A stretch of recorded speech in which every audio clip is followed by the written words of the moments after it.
write jingles for people who, anywhere from car dealerships. Right now, the Pudgy's Pizza commercials that you see, I'm singing those on the air, radio, TV. They're writing a lot of things like this. They send them all over the country, and they produce them right there instead of going to having a local car dealership go to a local station, radio station or something. They will send away or to these single jingle or jingle manufacturers, whatever. So right now you're really one of those faceless voices that we might hear on... Right now they took my video off. I was on. Oh, I see. Singing it. Now they've taken that off and using different scenes. It was on the Super Bowl a couple times. I was faceless then.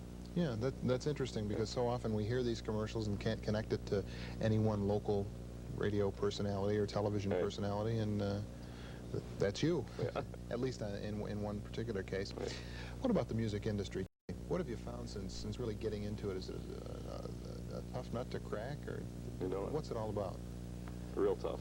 Okay, I really just getting into it, like you say, within the last 6 months, I guess, since we recorded the song.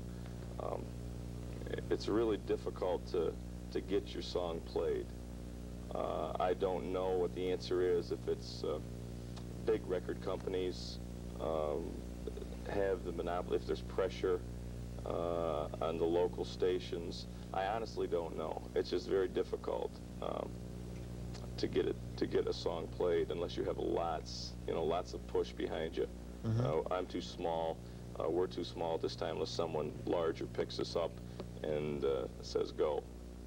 Are there any stories, success stories, I guess, that you've heard of that have sprung up in a small area like this? Can a small record company get a record played, let's say in Binghamton and Cortland and Elmira and maybe even Scranton, a record company like this in Ithaca, and then have it spring into a regional hit and eventually a national hit? Yeah, I believe so. Just I don't know if I tailgate on that, but I've been talking to David Liebes, whose sister is Marty Liebes, who's doing quite well, I guess, right now for a Grammy. Sure. Yeah, we did Marty on the Morning Show about a year ago. About a year ago, was it? Yeah, I think so. Yeah.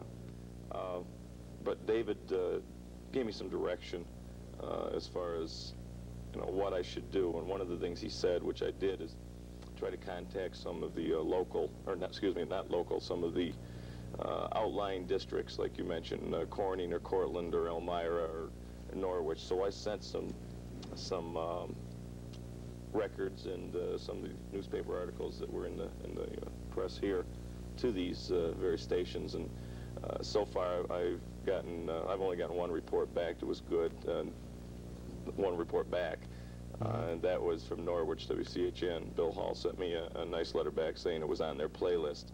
And the reason that I guess David said to do this is that they get, I guess they don't have such a playlist or a trouble getting things on the air as these smaller districts, smaller outlying areas. Binghamton is big enough or large enough to, I guess, have some pressure exerted on them to play the Debbie Boone, You Light Up My Life, and over and over and over. Dolly Parton's thing now, I guess, is so you hear these 3 times an hour, where it's tough to get mine on maybe 1 time a day.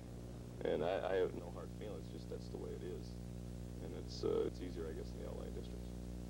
So that you have to kind of come in the back door, I guess. I guess you so. can get it popular in Norwich, maybe it'll rub off in Binghamton, and we're glad to play some of it today, that's for sure. We're going to be listening to a little bit more as we close the morning show in just a few minutes, but to talk again about the music industry, how do you move from a small record company to a larger one, or is that something